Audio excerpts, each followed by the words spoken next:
చరిత్రను ఈ తిరుపతి మహాపట్టణంలో కలియుగ ప్రత్యక్ష దైవం వెంకటేశ్వర స్వాముల వారి యొక్క పాదాల చెత్త ఈ మంగళం గ్రామంలో వెలసినటువంటి శ్రీకృష్ణ ద్రౌపది సమేత ధర్మరాజాల వారి యొక్క ఆలయములకు ఈ మహాభారత యజ్ఞానికి సంబంధించినటువంటి ధర్మకర్తలు, పెద్దలు, పూజ్యులు, గౌరవనీయులైనటువంటి మాదరపాకం వంశపాయ వారారాక సుధాకర బిరుదాంకితులుగా అమరబడినటువంటి ఆనందరెడ్డి గారు, మాదరపాకం ఆనందరెడ్డి గారు, వారి ధర్మ పదులైనటువంటి చిన్నపాపమ్మ సుబ్బమ్మ గారు, ధర్మకర్తలుగా అమరబడినటువంటి మన ఆనందరెడ్డి వారి ఆధ్వర్యంలో జరుగుతున్నటువంటి ఈ యొక్క మహాభారత యజ్ఞంలో పగలు హరికథ కాలక్షేపంలో అయితేనేమి, రాత్రి నాటకాలు ఎందు కావచ్చు, అమ్మవారి జరిగేటటువంటి కైంకర్యాలు, ప్రతినిత్యం చేసేటటువంటి యజ్ఞం పూజ, ఆదిగా కలిగినటువంటి అమ్మవార్ల ఊరేగింపు కార్యక్రమాలు అయితేనేమి, ఈ మహాభారతాల్లో జరిపించవలసినటువంటి ప్రతి ఒక్క కార్యక్రమాన్ని చాలా భక్తితో, శ్రద్ధతో, ఎంతో వైభవంగా ఈ మహోత్సవాన్ని, ఈ బ్రహ్మోత్సవాన్ని నిర్వహిస్తున్నటువంటి పెద్దలు, పూజ్యులు, ధర్మకర్తల మండలి, కార్యకర్తల మండలి, పూజారి వర్గం, గణాచార్య వర్గం, భక్తాచార్య వర్గం, వాయిద్య బృందం, బొమ్మల వారు వాయిద్యాలుగా కలిగినటువంటి వారందరూ ఈ యొక్క మహాభారత యజ్ఞాన్ని చాలా నిర్విఘ్నంగా నిర్వహిస్తూ ప్రప్రథమంగా మా శ్రీ వెంకటేశ్వర నాటక కళామండలి గారికి గాను గ్రామ తాంబూలంగా 516 రూపాయల కానుకలుగా సమర్పించుకున్నారు మన ధర్మకర్తలు. వారికి వారి కుటుంబ సభ్యులకు భగవంతుడైనటువంటి శ్రీమన్నారాయణమూర్తి చల్లగా రక్షించాలని, అమ్మవారైనటువంటి ఆదిశక్తి స్వరూపిణి, అఖిలాండ కోటి బ్రహ్మాండ నాయకి, జగజ్జనైనటువంటి ఓంకార స్వరూపిణి ద్రౌపది అమ్మవారు వారికి సకలేశ్వర్య భోగ భాగ్యాలిచ్చి ఆయుర ఆరోగ్యాలతో తొలతూగేటట్టు ఆశీర్వదించాలని అమ్మవారిని మెరుగని కోరి ప్రార్థిస్తూ ఉన్నాం. అదేవిధంగా ప్రప్రథమంగా మొట్టమొదటిగా ఈరోజు జరుగుతున్నటువంటి మహాభారత యజ్ఞముల యొక్క శ్రీకృష్ణ లీలను అనేటటువంటి యొక్క రాత్రి నాటకంలో ప్రత్యక్ష ప్రసారాన్ని వీక్షిస్తూ, ఇక్కడ జరుగుతున్నటువంటి రాత్రి నాటకాన్ని ప్రత్యక్ష ప్రసారంగా వీక్షిస్తున్నటువంటి పెనుమూరు వాస్తవిలో పెద్దలు, పూజ్యులైనటువంటి మా చెల్లెలైనటువంటి రెడ్డమ్మ, వారి భర్త గారైనటువంటి పెద్దలు, పూజ్యులు, తంత్ర జ్యోతిష్కులు, ప్రముఖ విద్వాంసులుగా అమరబడినటువంటి రుక్మానందరావు, వారి ఇరువురు పుణ్య దంపతులు. వారు కూడా 1101 రూపాయలు కానుకలుగా సమర్పించుకున్నారు మమ్మల్ని ఆశీర్వదిస్తూ. అదేవిధంగా మిట్టపాల్యం వాస్తవులైనటువంటి అన్నగారైనటువంటి సుబ్రహ్మణ్యం అన్నయ్య గారు, వాళ్ళు 100 రూపాయలు కానుకలుగా సమర్పించుకున్నారు. కానుకలు ఇచ్చినటువంటి మన రెడ్డమ్మ, రుక్మానందరావు దంపతులకు భగవంతుడైనటువంటి శ్రీమన్నారాయణమూర్తి చల్లగా రక్షించాలని మరి కోరి ప్రార్థిస్తూ ఉన్నాం. రేపు అమ్మవారి యొక్క కళ్యాణోత్సవ కార్యక్రమం ఉంటుంది. ద్రౌపది అమ్మవారి కళ్యాణోత్సవ కార్యక్రమం రేపు పగలు భక్తాదులు తెలియనటువంటి వారికి కూడా తెలియపరిచి మెండుగా విచ్చేసి ఈ యొక్క కార్యక్రమాన్ని జయప్రదించవలసిన మరి కోరి ప్రార్థిస్తూ, ఇక మా శ్రీ వెంకటేశ్వర నాటక కళామండలి వారి తరఫున ఇక్కడ జరిగేటటువంటి పగల హరికథ కాలక్షేపాన్ని, రాత్రి నాటకాన్ని, ప్రతి ఒక్క కార్యక్రమాన్ని పోసుకొచ్చినట్టు మన కళ్ళ ముందే ప్రత్యక్ష ప్రసారంగా అందజేస్తున్నటువంటి పెద్దలు, పూజ్యులు, అన్నగారైనటువంటి మన గరుడ టీవీ యూట్యూబ్ ఛానల్ ప్రొపరైటర్గా అమరబడినటువంటి అన్నగారైనటువంటి లోకేష్ అన్న గారికి, వారి సతీమణికి మా కళాకారుల తరఫున హృదయపూర్వక నమస్కారాలు తెలియజేసుకుంటున్నాం. అదేవిధంగా సోదరుడైనటువంటి సందీప్, వారు ప్రత్యక్ష ప్రసారాన్ని అందజేస్తున్నారు. భగవంతుడు ఎల్లవేళ చల్లగా రక్షించాలని మరి కోరి ప్రార్థిస్తూ ఉన్నాం. ప్రాణేశ్వర, మీ పాదములకు 10,000 వందనాలండి. చల్లగా వర్తిల్లే బాకీ ఎక్కడిది నాథ. ఏనాడైతే మన ఎదురికి వివాహం కావించునో ఆనాటి నుండి నేటి వరకు దురాత్ముడైనటువంటి కంసుడు మనల్ని యొక్క చెరసాల బద్దులు గావించే, నాటి నుండి నేటి వరకు మనకి చెరసాలే కాదు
జన్మలో మనం ఎవరికి ఏ పాపం చేశామో, నేను ఏ తల్లి బిడ్డలు వేరు చేసింటినో ఈ జన్మకు నాకు ఇటువంటి కష్టములు సంప్రాప్తమాయి.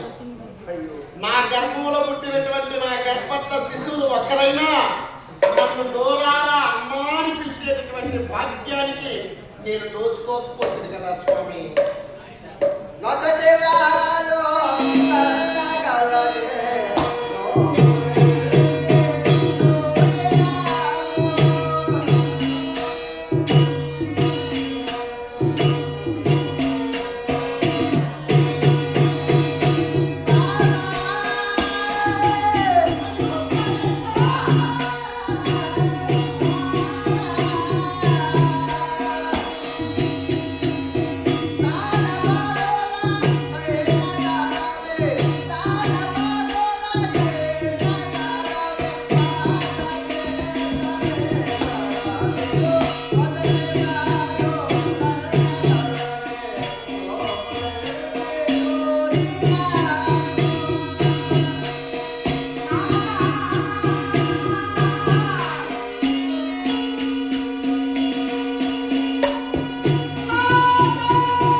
వాడేదో ఖర్చు పెట్టుకునే వస్తాడు మన పైన.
పొద్దు ఏమిరా ఏమి నా కన్నా ఈ పెళ్ళం అయితే ఎప్పుడంటే అప్పుడు చేయేసేది పైకి ఏమైందండి? కాదమ్మా ఏయ్! ఆయనకైతే తెలియలేదు నీకన్నా తెలియదు చెయ్యి ఏడాన్ని కాదు, ఏయ్, ఏయ్! గుమ్మను చెయ్యి ఏడాన్ని హచ్చున్నాడు ఆయన నువ్వు వేస్తాను వేస్తున్నా అయ్యా ఎదుట ఆయన కట్టెల మళ్ళీ పని కోపం ఆయనకో కోపం ఎన్నడూ ఆ. చేస్తావు కదరా నువ్వు, రేయ్? నువ్వు ఉన్నప్పుడు నువ్వు లేనప్పుడు వేసేదా వద్దురా. ఎందుకు వచ్చినావు? ఆయన దగ్గరికి వచ్చింది ఆమె దగ్గరికి వచ్చినావా? నీ పిల్లల దగ్గరికి డోర్ మీరా? మాట్లాడేటట్టుగా నీ దగ్గరకు వచ్చినానంటే ఇద్దరికి ఒకే తడవ పెడుతున్నా తనీకి పెడుతున్నా ఏం షేర్ నిల్లేదా మన దుడ్డు తీసింది అయితే కదా తప్పించుకుని ఊరి కోసం చేరలా ఇద్దరికి ఒకే తడవ పెడుతున్నా ఒక్కొక్కరికి పెడుతున్నా ఇద్దరికి వాళ్ళు ఇద్దరికి వచ్చి నీతో ఎవడు మాట్లాడాడు నువ్వు ఏంటది? నేను ఆయనతో కదా మాట్లాడుతున్నా నువ్వు గుమ్మును మా కూర్చో బాధలో మేము నువ్వు కోట్లా అయ్యో ఏమన్నా? బాధ ఆయన చాలా బాధల్లో ఉన్నారు ఇప్పుడు ఏం బాధ ఏమని బాధ ఇల్లు వేయాల్సిన వాళ్ళు. మనిషి కట్టండి ఎన్ని దినాలు అయింది కదా కృష్ణ ఏమి ఆ బుద్ధి ఇక్కడ గుమ్మని ఉంటే ఎప్పుడు ఇచ్చి చేసినావు నేను మాట్లాడాలంటే కూడా ఎప్పుడంటే ఎప్పుడు మళ్ళీ దగ్గరికి వచ్చాడు కోర్టులో ఏరా? నీ భార్యతో మాట్లాడారు నేనున్నప్పుడు నువ్వేరా మాట్లాడేది? ఆమెకి ఏదో మంచి మాట మాట్లాడు కూర్చోయింది నేను మాట్లాడతాను ఏమని? మేము చిన్నప్పటి నుండి ఒకటిగా పెరిగినాము ఆ చదువు వాడికి అంత అది చదువు బాగోదులు ఉండాలి.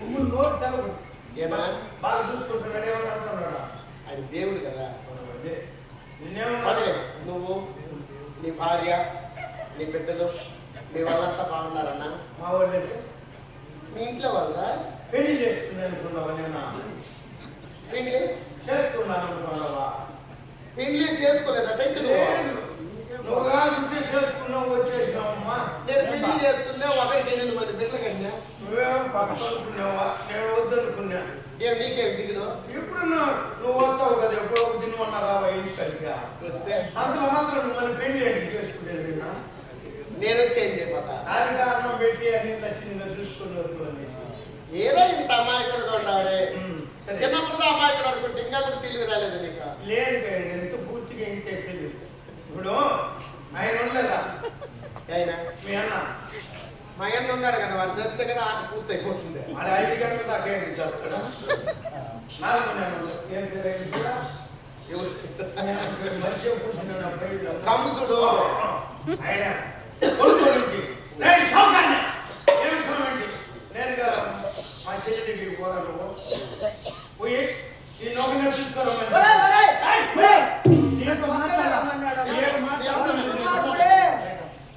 ఇదే చేస్తాను అన్నట్టు దొరుకుని పోయి చేస్తాడు రే.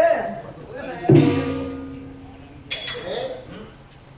మా అన్నయ్యటువంటి కంసుడు ఆయన ఒక్కనే రమ్మన్నాడు ఒకనే పిలుచుకోరమ్మని చెప్పినాడు కారణం కర్ణం మనే గారి ఒకడే ఉన్నాడు కారణం కాదురా కారణము ఏమి ఈయనకు గుడ్లు పెట్టేదానికి గుడ్ల ఏయ్, గుడ్డలు కొత్త బట్టలు కొత్త బట్టలు ఇక నోరే తిరగలేదే ఆయన చెప్పింది నాకేం చేసేది కొత్త బట్టలు నువ్వు తప్పుగా విన్నావు సంవత్సరానికి ఒక్కసారైనా ఇంట పుట్టినటువంటి ఆడబిడ్డని ఇంటికి పిలిచి ఆమె సంతోషపరిచే విధంగా మన శక్తికి తగినట్టు పసుపు కుంకుమ పూలు పండ్లు చీర రవిక ఆడబిడ్డకి ఇస్తే ఆడబిడ్డ సంతోషంగా ఇల్లు నుండి బయటకు వెళ్తుంది ఆ ఇల్లు సుభిక్షంగా ఉంటుంది ఆ ఇల్లు లక్ష్మీకరమై దినదినాభివృద్ధి చెంది కొడి కొడిగా పైకి వేస్తుందిరా ఎంతన్నా అప్పు చేసి కూడా పెట్టేది ఇల్లు కూడా అమ్మేది చిన్న ఆడబిడ్డకి పెట్టాలంటారు అంత ఆశారా లేకపోతే ఏమనుకున్నావు మాకేం ఒక 100 రూపాయలు ఇస్తే కూడా సరే కదరా నువ్వు నూరు పరిచయం కంటే మనిషి స్వామి నువ్వా గుడ్లు పెట్టేది నేను అడిగితే కొత్త బట్టలు ఆడబిడ్డ పెట్టాలి నేను చెప్పిన ఏమయ్యా మన ఇంటికి పుట్టిన ఆడబిడ్డ కదా గుడ్లు పెట్టాలంటే ఈయనకి ఈ రోజు పెడితే 3వ నెలలో నీకు పెట్టేది 3వ నెలల ఆడబిడ్డ గుడ్డలు పెట్టేటప్పుడు రా మొగుడు చచ్చిపోయి ముఠ మోసి అమ్మగారి ఇంటికాడ దీపం 3వ నెలలో వస్తే అప్పుడు 3వ నెల గుడ్డలు ఉండే పెట్టేది. ఒకటే చచ్చిపోయినా ఒకటే ఏం చేసేది నీకు లక్షణంగా బిడ్డ చేసి ఏం దొంగ ఏయ్, ఏమిరా? మా అన్నగారు మిమ్మల్ని ఒక్కనే రమ్మన్నారంట కదండి. ఒక్కడే రమ్మన్నాడన్న. ఎల్లబుట్లే ఇస్తున్నాడు. ఒరేయ్, ఎవరికి? రే, సాంబ్రాణి పూలలో పూలమాల ఒరేయ్, డబ్బులు ఏం దగ్గర ఆయన ఇచ్చి పెట్టున్నాడు. ఈయన అమాయకుడురా, అయ్యోరా దేవుడురా. అమ్మాయికి కదా రోజుకు ఒక బిడ్డు పుట్టిస్తామని ఏమి తిన్నాడు మాదిరిగా ఉన్నాడా? ఆ దేవుడు ఇస్తా ఉన్నాడు, నేను కంటా ఆ ఉన్నాడు. దేవుడు నడిచి వచ్చి నీ దగ్గరికి వస్తా ఉన్నాడు. ఈయన ఇస్తా ఉన్నాడు. ఒరేయ్, ఏమండి? ఒక్కడే రమ్మన్నాడంటే వాడేమో చేస్తాడు. ఏమన్నాడు? మీకు వచ్చినటువంటి ఆపద ఏమీ లేదు. మీ ప్రాణానికి నా ప్రాణం అట్లా వేసుకొని వెళ్ళి కాపాడుకుంటాను. నడిచి నేను పోలేనే. ఏ నాటి ఏ గతిలో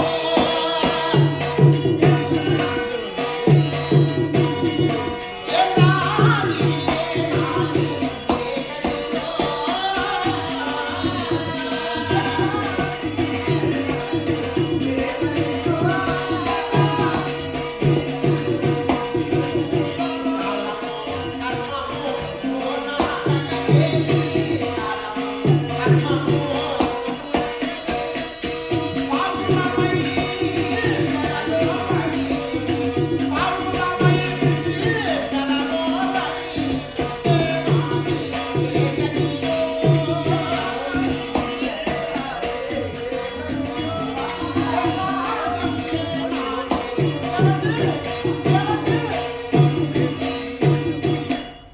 దురాత్ముడైనటువంటి కంసుడు నా ప్రాణపతి అయినటువంటి వసుదేవుడికి ఏదైనా ఆపద తలంచినా తలం పెట్టవచ్చు. మా భర్త గారు వెంటనే వెళ్ళి వారి ప్రాణాన్ని రక్షించుకోవడం నా బాధ్యత. కృష్ణయ్య రారా, గోపాల రారా, కృష్ణ నిరతం నిన్ను నేను భజింతురా.